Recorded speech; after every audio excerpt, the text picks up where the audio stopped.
What's up, guys? Welcome to the Stats Free Sports Channel. Here to bring you another college football prediction video on Maalik Murphy. I believe he will commit to the Duke Blue Devils and Manny Diaz when it's all said and done. Let's get into why. But before we get started, guys, I want to talk about two things before I get into why Duke. One being my record so far. So my college football prediction record so far for this season, for this 2023 year, I'm 2-3 right now. One pending still. So in order, I had Cam Ward prior to him even jumping into the portal when it was just rumors. I had Cam Ward going to the Ohio State Buckeyes. I'm a little nervous about that one, honestly. As of right now, as far as everything I've read and seen, there's still been no Ohio State Cam Ward talk yet. Miami's definitely making a serious push and they're a serious threat. Them and Mario Cristobal. So we'll see what happens with him. I still think Ohio State is the best fit, but I don't know if they want him or not. I'm not quite sure. Then you have Riley Leonard going to Notre Dame. I called that about a week in advance. And then Dylan Gabriel, I was on that about a day or two in advance. So I'm feeling pretty confident. I'm feeling pretty good. And I'm also in other videos as well, the Leonard and Dylan Gabriel video. I mentioned Will Howard and other guys as well doing those videos. So I didn't do solo videos on those guys, but I might. We'll see. I want to do Walter Nolan next. Maybe we'll see. But let's get into this though. And point two before I get further into why Duke, and also a little bit more about Maalik Murphy. Texas fans on social media, there's not a lot of them. Don't get me wrong. I've seen a lot of love, a lot of support for Maalik Murphy, but a couple of you Texas fans that got on my nerves. It's like 99% are positive, but that 1% you got to talk about. Some of y'all just aren't educated on the rules and how the world of college football is right now. Murphy had to go right now, no question about it. And to me, for one, show respect because Murphy and the entire team, not just him, because he didn't play overly great, but Maalik Murphy and the whole Texas squad, coaching staff, players, they all stepped up when Quinn Ewers got hurt for them 2 games, or missed the 2 games, and they stayed, and they won out until he came back. So without Murphy, without the team stepping up, there would be no Texas in the college football playoffs anyways. There would be no Texas football in the Final Four. So you must thank him for that, for one thing. And then for two, look at the landscape. Look how everything is. You have to leave now. But the thing as well, he's not leaving the team in bad shape. It's not like Quinn Ewers is still hurt and he's being selfish, looking out for himself for the next couple of years. The Texas Longhorns are in a good spot. Quinn Ewers is fully healthy. And then you have a backup guy who's the highly heralded, the highly thought of Arch Manning, a true freshman. So if Quinn Ewers were to go down, knock on wood, I hope he doesn't. But you have a guy right now who's been in the system. I think was he there in the spring? I believe Arch Manning was in the spring too. But whatever, he's been there all year long, so he should be equipped just enough to handle the pressure, handle it enough to let Texas, who's uber talented, to still push on if Ewers does get hurt during the playoffs. If they win game 1 and go to game 2, or however it happens, middle of game 1. Hope it doesn't, but they're in good shape. It's not like they have a scrub at backup. They have supposedly one of the top guys coming up in the next couple of years. So I think Maalik Murphy was well in his right to leaving, and like I said, now is the best time because he has to find the best situation for him, and it's not really his fault. It's really the transfer portal time frame. To have it this early while the playoffs are still going on, and shoot, people are mad about Murphy this year. Wait till next year when it expands to 12 teams in the playoffs, and some of these guys will leave even earlier, around the same time, leaving their teams high and dry as well, maybe in even worse spots. So for me personally, I have no problem with Murphy leaving now.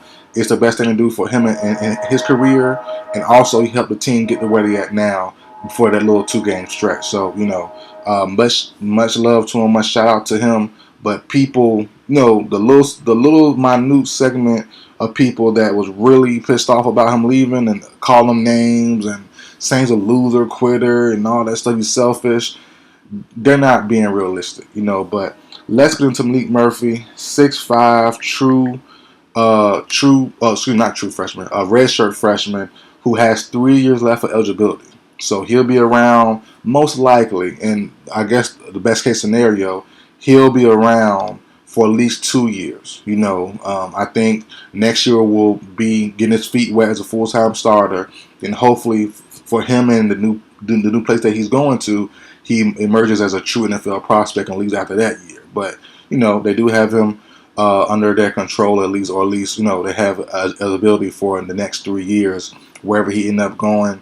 And like I said, he's played well, 6'5", about 215ish.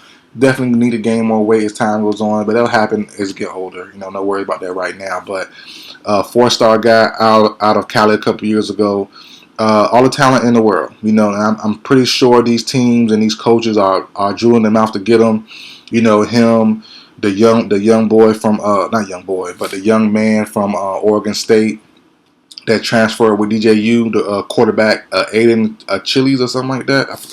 Forgive me for mispronouncing his name, but forgetting his name. And also Dante Moore from UCLA.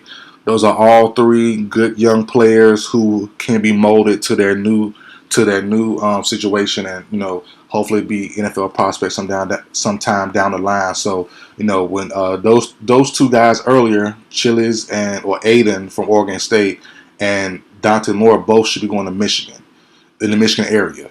Dante Moore is supposedly going to Michigan. Aiden, Oregon State guy, is supposedly going to Michigan State. So those two are kind of set in stone. They'll battle it out for the next couple of years. Then you have the new youngster in Maalik Murphy, who's the more proven guy out of all those three. He's up in the air right now, so we'll see where he goes. To me, I have Duke. If you've seen any of my past videos as far as NFL predictions, NBA predictions, even baseball prediction videos, I tend to not stay on it all the time, but it's a major factor, and it's called past connections. And it's simple, nothing crazy, but you always gotta dig into and look. Okay, who was around when? Just for example, when Tom Brady was drafted by the Patriots, and okay, his O-line coach during that time is now with the Buccaneers. 20 years later, he's the head coach. Just for example. So stuff like that, and past GMs who drafted a player who's now a team president here, or who's now an advisor here, or a former D-line coach or D-coordinator coach who's now an assistant or a head coach here. They bring him over here. They have connections, and it's just human nature. People always, or folks usually trust who they have a connection with, or who they have a relationship with. And there's no difference here. Maalik Murphy and Manny Diaz. Diaz now the new Duke head coach. The previous head coach went to Texas A&M. That being Elko. Also, their former starting quarterback Riley Leonard, who I mentioned earlier, went to Notre Dame. So they have an opening there. And Manny Diaz has known Murphy since the 8th grade. And they still are on good terms. So I think that's a great fit there. Diaz, who's not a bad coach, had an okay rough stint at Miami. Had one good year, and after that it was kind of downhill since. But he's been the Penn State D coordinator for the last couple of years. They have a good record on defense there. Has some good numbers, some good stats there. So now he's earned a new job again as a Duke head coach. And I think he, will bring over, and he'll find a way to bring over Maalik Murphy. But he's definitely some competition. There are some good programs who are kind of in the same boat, kind of up and coming programs who need a little push, need a prospect like Murphy to get on some life. And if he does pan out, you have the Baylors, you have the Oregon States, who I said earlier, who just lost DJU and the other young man, Aiden. You have South Carolina, who lost Spencer Rattler, who's entered the draft, if I'm not mistaken. You have Syracuse. So there are some teams, kind of in the Duke range where they're building, they're rebuilding, they're trying to get some new life. And, if Murphy does pan out, who's a super talented guy, he'll definitely give them that plus more, if he can reach even higher levels than what some people think. But you do have your big programs also. You have your Georgias, you have your USCs. Some say Oregon. I think that's insane. But, as far as the Oregon, USC, Georgia goes, I think he wants to start right away. There's no way in the world for me personally. I can see him going to somewhere he doesn't start at right away.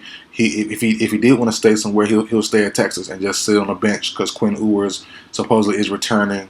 Then you have Arch Manning, for the following years after that. So, if he wasn't going to sit on the bench or learn behind someone else, that'd be crazy. So I doubt that were the case. So I exit out Georgia. I think Carson Beck returns. USC, Caleb Williams is definitely gone.